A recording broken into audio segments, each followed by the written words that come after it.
प्यारे विद्यार्थियों, आज के अपने अध्ययन का विषय है अरस्तु प्रथम राजवैज्ञानिक। अरस्तु को राजनीति शास्त्र या राजनीति विज्ञान का प्रथम राजवैज्ञानिक कहा जाता है और इसी कारण उन्हें राजनीति विज्ञान का पिता कहा जाता है। प्लेटो, सुकरात या अन्य किसी राजनीतिक विचारक को राजवैज्ञानिक ना कहकर अरस्तु को क्यों कहा जाता है? अगर हम अरस्तु की रचनाओं की अध्ययन करें, विशेषकर पॉलिटिक्स और एथिक्स में, तो हमें इस सवाल का जवाब देखने को मिलता है। मैक्सी ने अरस्तु को प्रथम राजवैज्ञानिक कहा है, दांते ने उसे ज्ञानवानों का गुरु और बार्कर ने संविधान शास्त्री की संज्ञा दी है।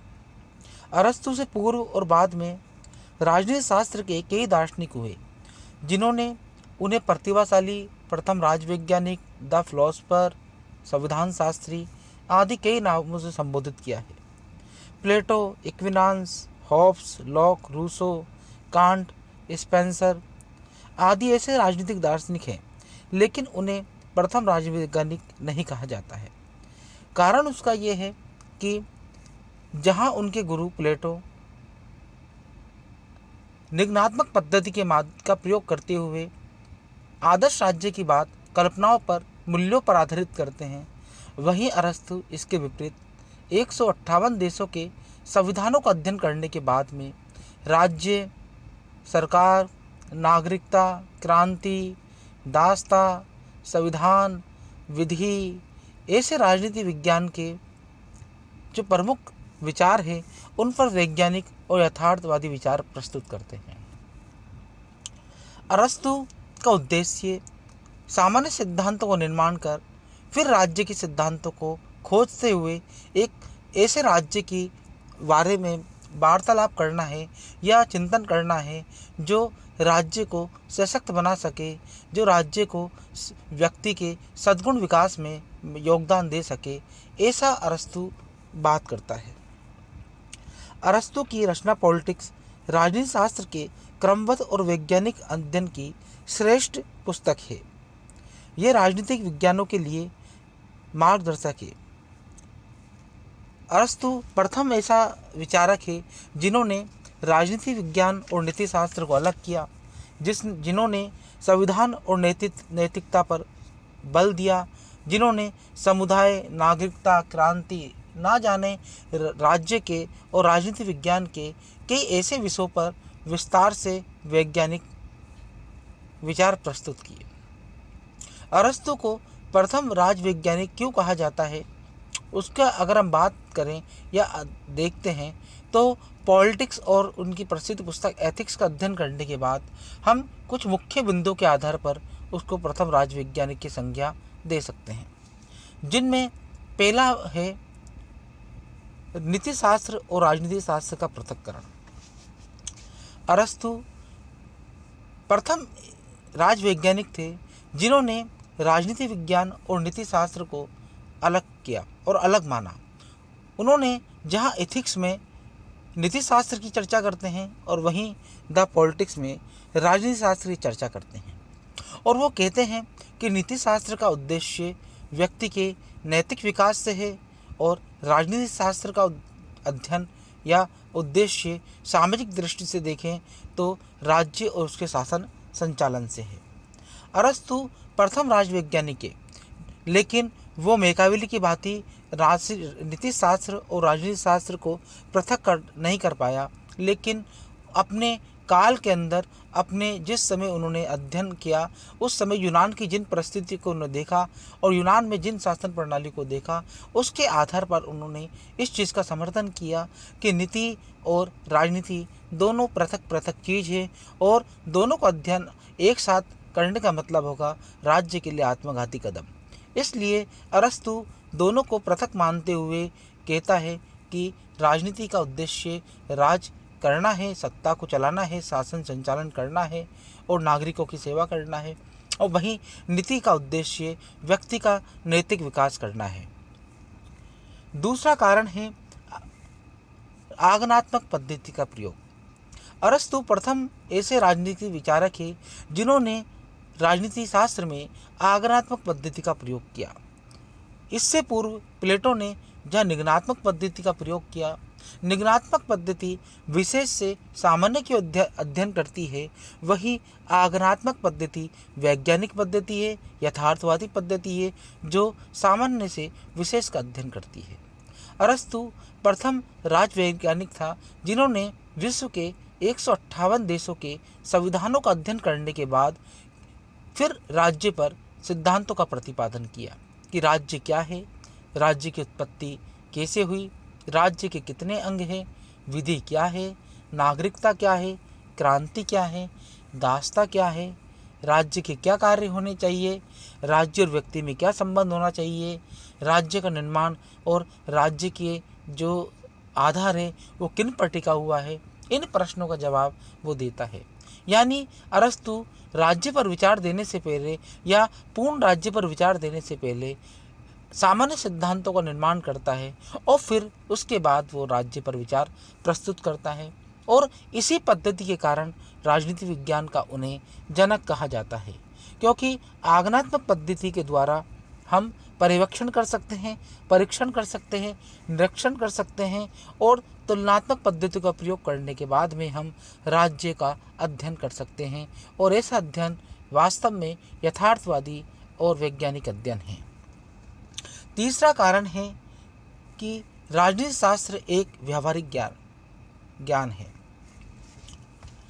अरस्तु प्रथम ऐसे राजवैज्ञानिक है जिन्होंने शास्त्र को 3 भागों में विभक्त किया, एक सैद्धांतिक, दूसरा व्यवहारिक और तीसरा उत्पादक कार्य यानी कि प्रोडक्टिविटी वाला।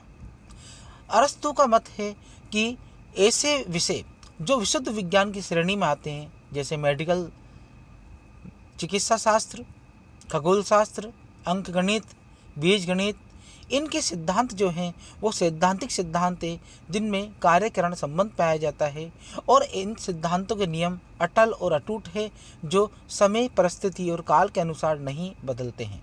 जबकि नीति शास्त्र और एथिक्स दोनों ऐसे विषय हैं जो समय, काल और परिस्थिति के अनुसार बदलते रहते हैं, क्योंकि इनका संबंध मनुष्य से है और मनुष्य के जो व्यवहार है और शासन संचालन की जो विधियां हैं वो समय काल के अनुसार परिवर्तित होती रहती है। इसलिए राजनीति विज्ञान एक व्यवहारिक विज्ञान है, ना कि सैद्धांतिक विज्ञान है। और उत्पादनकारी सिद्धांत के अंदर वो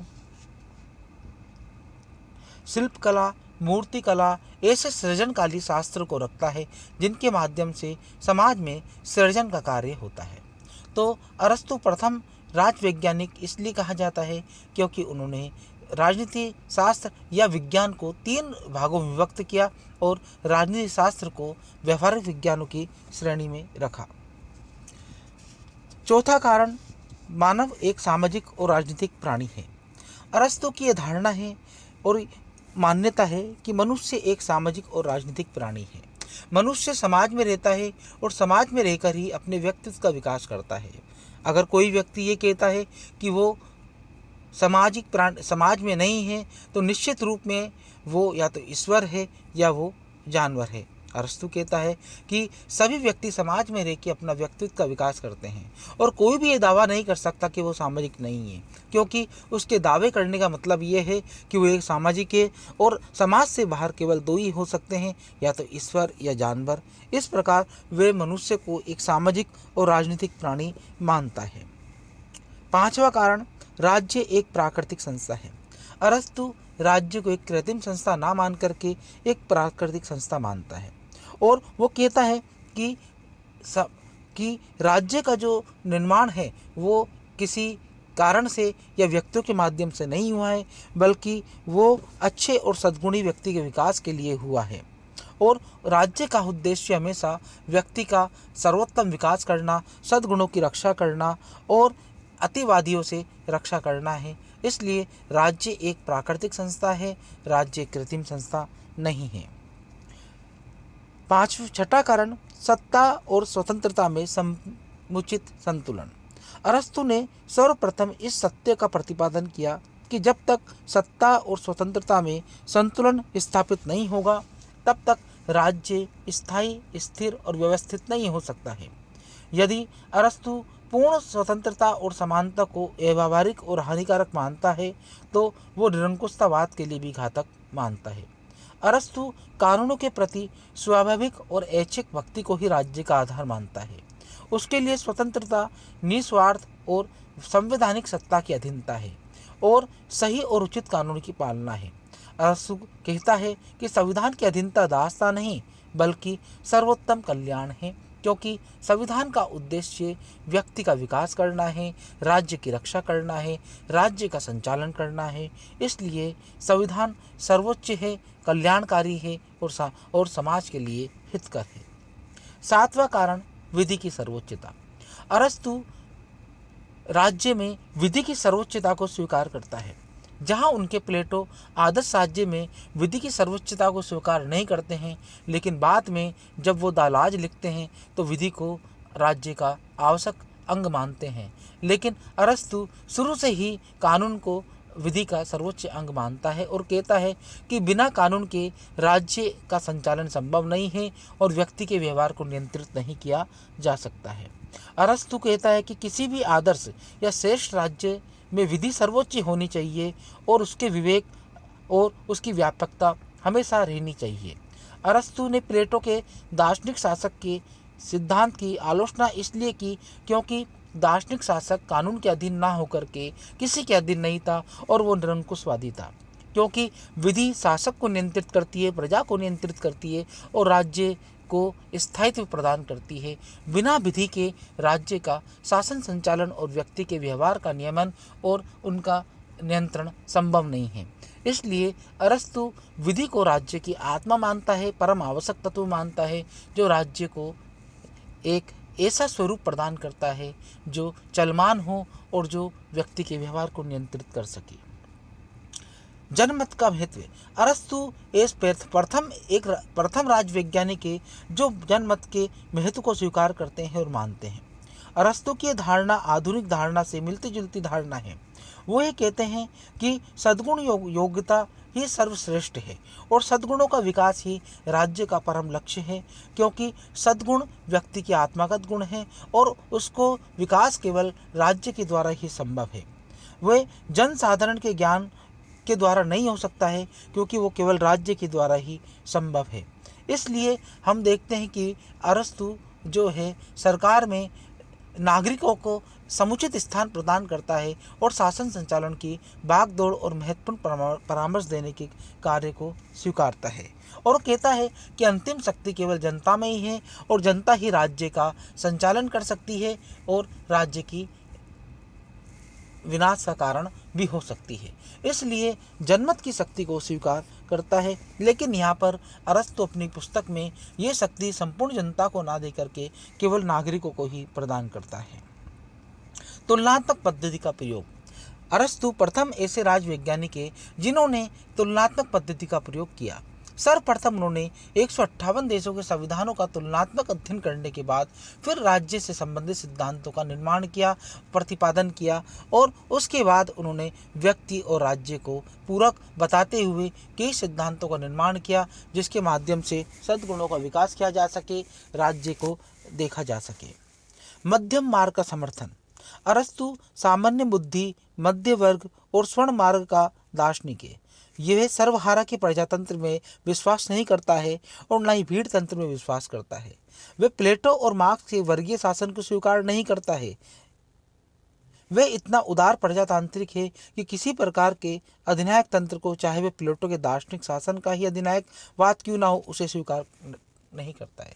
वे मध्यम वर्गीय है। वे मध्यम शासन पर या मध्यम मार्ग पर विश्वास करता है, जिसके माध्यम से शासन का संचालन किया जा सकता है। तो इस प्रकार हम देखें तो सबसे महत्वपूर्ण कारण एक हमें देखने को और मिलेगा कि व्यक्तिवाद का पिता। अरस्तु प्रथम ऐसे विचारक हैं जो व्यक्तिवादी सिद्धांतों का प्रतिपादन करते हैं। पर अरस्तु कहता है राज्य समुदायों का समुदाय है, यानी कि राज्य का निर्माण समुदायों से मिलकर हुआ है और समुदाय का निर्माण नागरिक से या व्यक्ति से मिलकर हुआ है और वो व्यक्ति को स्वतंत्रता, समानता और कई अधिकार देता है। लेकिन यहाँ पर उनकी आलोचना इस आधार पर की जाती है कि वो सभी नागरिकों को, सभी जनता को, सभी लोगों को ये अधिकार ना दे करके केवल कुछ व्यक्ति या नागरिकों को ही ये प्रदान करता है। लेकिन फिर भी हमें उनके चिंतन में व्यक्तिवाद की झलक देखने को मिलती है और इस कारण उन्हें व्यक्तिवाद का पिता भी कहा जाता है। इस प्रकार हम कह सकते हैं कि अरस्तु प्रथम राजवैज्ञानिक है, क्योंकि सर्वप्रथम उन्होंने आगमनात्मक, तुलनात्मक, व्यक्तिवाद और ना जाने ऐसी वैज्ञानिक पद्धति का प्रयोग राजनीति विज्ञान में किया, जिससे उन्होंने अपने विषय को एक स्वतंत्र विषय के अस्तित्व के रूप में या स्वायत्त विषय के रूप में स्थापित करने का प्रयास किया। धन्यवाद।